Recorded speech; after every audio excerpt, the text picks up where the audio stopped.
Bonjour Murat Merzouki, sois le bienvenu dans le cadre de STEPS. Bonjour. On m'a raconté, d'ailleurs je l'ai lu, que tu es le roi du hip-hop et que tu as fait le hip-hop, tu l'as amené sur scène en fait. Donc dans le cadre de STEPS, tu vas nous présenter une production qui s'appelle Yojiti. C'est un mélange, un échange entre la danse contemporaine et le hip-hop. Quelle est la différence des deux styles de danse pour toi ? J'ai eu la chance de rencontrer le hip-hop au bon moment. C'est-à-dire qu'il était dans la rue, il restait dans la rue et à ce moment-là, j'ai eu envie de l'emmener ailleurs, sur scène et de toucher un public plus large. Donc je crois que c'est pour ça que j'ai peut-être été remarqué à ce moment-là. Le fait de mélanger le hip-hop avec d'autres formes artistiques et de l'emmener vers un public nouveau. Ce que j'ai fait pendant plusieurs années, jusqu'à Yojiti, ce projet avec les Taïwanais, où dans ce désir de vouloir aller ailleurs, ce désir de mélanger, j'ai créé un spectacle qui mélange le hip-hop avec la danse contemporaine et la danse classique, qui mélange le hip-hop français, qui mélange l'histoire des danseurs français avec la danse taïwanaise. Donc ce que j'ai fait dans ce spectacle-là, c'est d'essayer de trouver des points communs, d'essayer de trouver un dialogue entre ces corps, entre cette énergie, pour en faire un spectacle. J'avais pas envie de faire une espèce de collage, j'avais pas envie que le contemporain soit d'un côté, le hip-hop de l'autre, et que le spectateur, une fois il voit du contemporain, une fois il voit du hip-hop. Non, le pari, c'était de pouvoir faire en sorte que les danseurs, les 10, puissent voyager entre d'une gestuelle qui peut être parfois contemporain, parfois hip-hop, avec des énergies différentes. Le titre, c'est programme, non ? Parce que Yojiti, ça veut dire organique, c'est ça, non ? Ouais, donc c'est vraiment que ça soit une fusion, un mélange entre les styles, si je te comprends bien. Exactement. Et il y a une question. Donc, est-ce que tu parles du mandarin, toi ? J'aimerais bien. Malheureusement, non. Non. Donc, comment tu as communiqué avec les danseurs taïwanais ? L'avantage avec la danse, c'est que je pratique un langage universel. C'est d'ailleurs pour ça que j'arrive aujourd'hui à faire des projets avec des danseurs du monde entier, parce que justement, il n'y a pas cette barrière-là. Donc, il y a une espèce d'évidence qui se met en place avec les artistes. Et voilà, le corps parle de lui-même et on n'a pas besoin d'un analphabet pour se comprendre. Donc ça, c'est un avantage pour le danseur, pour le chorégraphe, pour justement arriver comme ça à faire des projets à l'international.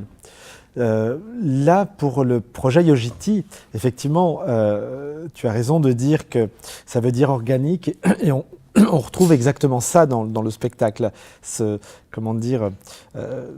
je me suis appuyé sur l'univers de ce styliste Johan Koo, qui lui travaille à partir de laine, quand je le regardais travailler, il partait de la laine en état, en état de base, j'ai pas le terme, c'est-à-dire qu'il a la laine qui ressemble à rien au départ, et puis ensuite il va la façonner, il va faire des tresses, et tout ce travail-là nous amène petit à petit un pull, un pantalon, un bonnet, etc. Et finalement, je peux reproduire exactement sa démarche, son approche à la laine dans la danse. C'est-à-dire qu'on part de quelque chose de totalement brut, qui veut rien dire, et petit à petit, on mélange, on structure pour en faire un spectacle. J'aimais bien aussi ce lien-là. Et puis, est-ce que Johan Koo, tu viens de le nommer, c'est un jeune styliste de mode. J'ai bien compris qu'il est en train de devenir assez hip et branché, donc sa mode, ça se présente sur des Fashion Weeks. Comment ça se fait Est-ce qu'il a l'habitude de travailler avec la danse, Johan Koo ? Alors, Johan Koo n'avait jamais travaillé avec la danse avant de s'embarquer dans ce projet. Quand j'ai travaillé avec lui, c'est vrai que c'était étrange au départ, parce que je sentais bien qu'il n'avait pas les codes ou les réflexes qu'ont les costumiers, qui ont l'habitude de travailler pour de la danse. Donc ça a été assez compliqué au départ, parce qu'il fallait trouver la bonne manière pour justement que l'un et l'autre puissent se retrouver dans le projet. Et c'était intéressant parce qu'il a dû à un moment repenser sa façon de faire les costumes, comme moi j'ai dû aussi repenser ma danse pour que les danseurs puissent habiter le plus justement ces costumes. Mais c'est intéressant comme quoi le dialogue est possible malgré qu'on soit dans des univers totalement différents. Et puis c'est vraiment, c'est un univers parce qu'il y a vraiment des pièces de laine qui sont des monuments sur scène. Donc les danseurs dansent autour, là-dedans. C'est très organique, mais c'est fascinant. C'est tout à fait fascinant. Oui, effectivement, peut-être deux mots. Peut-être deux mots là-dessus. Non, ce qui est aussi intéressant pour ceux qui ont connu le hip-hop des années 80 et même 90, on a pour habitude de voir le danseur hip-hop avec la paire de baskets, la casquette, le pantalon très large, le t-shirt XXXL. Donc on a comme ça une référence du danseur hip-hop avec cette tenue-là. Donc vous imaginez quand j'ai travaillé sur le projet de Yojiti, quand je leur ai proposé d'enfiler des espèces de, comme tu dis là, des espèces de monuments de laine sur le corps. C'était intéressant parce que ça les a totalement déstabilisés, mais c'est aussi, je pense, intéressant pour le spectateur parce que du coup, il sort des clichés de ce qu'il a l'habitude de voir. Et ça m'intéresse aussi à cet endroit. Et pour moi, c'est une question très importante. Pour vendre la pièce Yojiti, est-ce que je parle d'une pièce hip-hop? Ou bien est-ce que je parle d'une pièce danse contemporaine? Ou bien si je dois le labeler, disons, alors, comment je le fais? C'est une question intéressante, mais que j'essaie de dépasser. D'ailleurs, j'apprécie particulièrement dans le festival que tu proposes, c'est qu'en réalité, je n'ai pas l'impression, quand je lis le programme, d'être catalogué dans la case hip-hop. Vous m'avez catalogué dans la case danse. Et ça me va très bien. Pour moi, c'est un spectacle dans lequel on s'y retrouve, qu'on aime la danse hip-hop ou la danse contemporaine. En tout cas, j'aime bien avoir ce souci-là dans mes spectacles, parce qu'encore une fois, je ne viens pas du conservatoire. Pour moi, il y a 20 ans, la danse était un autre monde, inaccessible. Et donc, je me bats tous les jours pour que, justement, dans mes spectacles, je puisse ouvrir la danse au plus grand nombre. Ceux qui ne connaissent pas la danse ou ceux qui connaissent la danse, mais qui vont découvrir une gestuelle nouvelle, celle du hip-hop. Et c'est tout ça qui me plaît. Donc, mettre une casquette dans mon travail, généralement, j'aime pas trop. J'aime bien dire que c'est de la danse. Après tout, la définition de la danse, c'est un corps en mouvement. Génial. Moi, j'adore ça. Est-ce que tu étais invité pour aller produire à Taïwan, ou bien c'était ton vœu, ou bien c'est une invitation, c'est une commande, ou comment ça se passait, cette collaboration entre toi et Taïwan, en fait?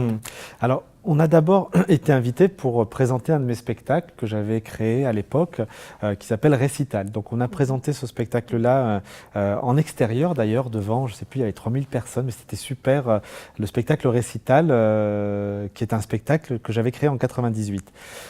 Suite au succès qu'il y avait eu avec le public taïwanais, donc la directrice, Madame Chen, qui s'occupait de la programmation du Shanghai Cheik, m'a demandé si je souhaitais, si je voulais faire un projet, une création avec des artistes taïwanais. Ce que j'ai accepté tout de suite. Voilà comment les choses se sont passées. Donc ensuite, j'ai été à plusieurs reprises, j'ai fait des auditions, j'ai rencontré des danseurs, des artistes, et c'est comme ça que j'ai travaillé. Mais en tout cas, j'ai tout de suite accepté cette commande de Madame Chen. Et la façon de travailler, ou bien ta façon de travailler, c'est comment? Est-ce que tu vas avec une vision très claire dans le studio, et puis tu commences, ou bien est-ce que tu te laisses inspirer à travers des danseurs, ou bien comment est-ce que tu travailles? En général, je reste vraiment très ouvert. J'arrive pas avec des idées arrêtées, parce que sinon, je pense que l'enjeu, il serait moins intéressant, dans le sens où je ne voulais absolument pas faire une carte postale. Le spectacle, c'est pas parce que je suis à Taïwan qu'il faut absolument qu'on retrouve dans le spectacle des costumes folkloriques ou des musiques traditionnelles taïwanais. Exactement comme le projet que j'ai fait avec les danseurs brésiliens. C'est pas parce que je travaille avec des danseurs brésiliens qu'il faut absolument que je raconte le carnaval, le football ou la samba. Au contraire, ce qui m'intéresse, c'est d'amener une partie de ce que je suis, mais en même temps d'essayer aussi de m'inspirer au maximum de ce qui m'apporte, ce qui me renvoie. Et à partir de là, je me laisse complètement aller vers un dialogue qu'on crée, qu'on invente pendant les répétitions. Et toi, qu'est-ce que tu as appris de ton travail à Taïwan, toi personnellement, comme artiste, comme être humain? Alors d'abord comme artiste, ce que j'ai appris, c'est la capacité que le danseur peut avoir à enregistrer le mouvement, à avoir une espèce de patience. On a répété par moments des heures et des heures, et l'artiste taïwanais, il a cette espèce de zénitude. Là, pour le coup, c'est pas un mythe, c'est vraiment quelque chose que j'ai vécu avec eux. Et d'ailleurs, les danseurs français ont été aussi extrêmement déstabilisés parfois, séduits par cette manière de se concentrer, d'intégrer, de reproduire. C'est vraiment des machines vivantes, hein. 3 mouvements que je faisais comme ça. Le danseur français, parfois, il avait plus de mal que le danseur taïwanais à intégrer, à mémoriser. Et ça, c'est culturel, c'est lié à leur éducation. Et pour moi, c'était intéressant parce que ça m'a permis d'aller un peu plus loin aussi dans mon rapport à la chorégraphie, à la danse, au corps. Et donc je retiens ça. Donc je me dis que le corps, finalement, il a des possibles que je ne connaissais pas. On peut aller encore un peu plus loin, on peut pousser le travail avec le corps des danseurs parce qu'ils ont démontré que c'était possible. Donc pour moi, ça c'était la vraie bonne surprise. Après, sur la culture, bien sûr, on retient plein de choses sur tout, enfin sur la nourriture, sur la tenue, sur leur vision qu'ils ont du monde. C'est un petit pays, Taïwan, et ils ont besoin aujourd'hui de valoriser par rapport au reste du monde. Donc on sent ce désir, cette fierté de leur culture qu'ils ont envie de valoriser, de défendre. Et c'est touchant parce que finalement, qu'on soit à Taïwan, qu'on soit en France ou ailleurs, l'être humain, il a ce point commun qui est... Voilà, mais on le fait différemment. Des fois, on n'ose pas, des fois, on est gêné, des fois... Mais eux, ils le font d'une manière, comment dire, c'est toujours très comme ça, très lisse, mais au fond du fond, ils s'affirment. Donc c'est une belle leçon. C'est pas la peine de sortir les banderoles comme la réputation qu'on a en France, c'est pareil. À côté public, est-ce que c'est différent aussi donc la pièce Yo-Jiti, si tu le présentes en Taïwan, qu'est-ce qu'il se passe? Et qu'est-ce qui se passe si tu le présentes en Europe? Quand on a présenté Yo-Jiti à Taïwan, ça rejoint ce que je disais un petit peu tout à l'heure. C'est-à-dire que le public, on a senti d'une certaine manière une fierté d'avoir justement ces danseurs qui viennent de là-bas sur scène aux côtés de danseurs français au même niveau. C'est drôle parce que je pensais pas qu'ils étaient en attente à ce point-là. De valoriser leurs artistes. Et ça, je l'ai ressenti de manière évidente là-bas à Taïwan. C'est-à-dire que Yo-Jiti a été plébiscité pour ça d'abord. Pour plus la question de... Voilà, on a des beaux danseurs, on a des bons danseurs qu'on met en avant, et avant même qu'on parle du propos, et c'était intéressant. Alors qu'en Europe, en France par exemple, ce qui s'est passé avec Yo-Jiti, c'est que la critique ou le public de manière générale ont parlé d'une ouverture nouvelle encore pour le hip-hop. C'est-à-dire que le hip-hop peut encore grandir, peut encore évoluer. Parce que vous savez, il y a 30 ans, on disait encore du hip-hop que ça n'allait pas durer, que c'était un effet de mode, que c'était éphémère. Et moi, j'adore dire, il s'est passé 30 ans et le hip-hop est encore là et continue, son histoire continue à grandir. Et Yo-Jiti a ouvert encore une porte nouvelle. Donc le public très concret en Taïwan, c'est plutôt calme, ou bien ça se lève, standing ovation, c'est un thème ou pas du tout, ou bien qu'est-ce qui se passe très concrètement dans la salle? Alors la salle a énormément réagi à la surprise de tout le monde, c'est-à-dire qu'à la fin les gens se sont levés et on me disait qu'habituellement le public taïwanais, tout à l'heure je parlais de zénitude, c'était un peu ça, c'est-à-dire que d'habitude le spectateur est très silencieux, il n'y a pas de réaction, et là il y a eu une réaction qui était extrêmement touchante dans leur spontanéité, ils ont applaudi, et ça c'est effectivement quelque chose visiblement qui est rare pour le public taïwanais. Est-ce qu'on pourrait dire que les réactions du public ce sont plus ou moins les mêmes en Europe ou bien en Taïwan? Parce qu'ils réagissent sur quelque chose qui se passe concrètement sur scène et qui leur touche. Alors, de manière générale, les réactions sont identiques. C'est-à-dire que la plupart de mes spectacles sont quand même beaucoup axés sur le divertissement.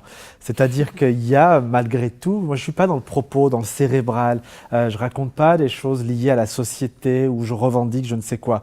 Je ne saurais pas faire, je pense. Par contre, j'essaye dans mes spectacles de donner des images, de faire paraître des émotions, de rester aussi d'une certaine manière avec la générosité du hip-hop. Et donc, que ce soit à Taïwan ou en Europe, de manière générale, il y a comme ça une réaction du public qui est une réaction plutôt de plaisir. Le public ne repart pas en se posant 50 questions sur qu'est-ce qu'il a voulu lui dire, comment, pourquoi.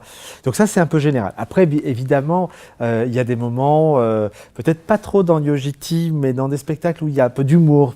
Alors c'est drôle parce que suivant les pays, on va rire à des endroits totalement différents. Il y a des réactions qui parfois, je ne comprends pas pourquoi ils rigolent à cet endroit et pas à un autre. Voilà. Donc ça reste quand même infime. Mais de manière générale, la réaction des publics à travers le monde sont, je touche du bois, sont unanimes parce que mes spectacles renvoient cette générosité, je pense. Génial, un très très grand merci. Nous on se réjouit beaucoup à voir Yo-Jiti en tournée en Suisse. Merci Mourad. Merci, je suis ravi en tout cas de faire partie de ce beau programme et aux côtés de ces grands artistes. Donc c'est un bonheur d'être parmi vous. Merci de votre accueil et de votre confiance.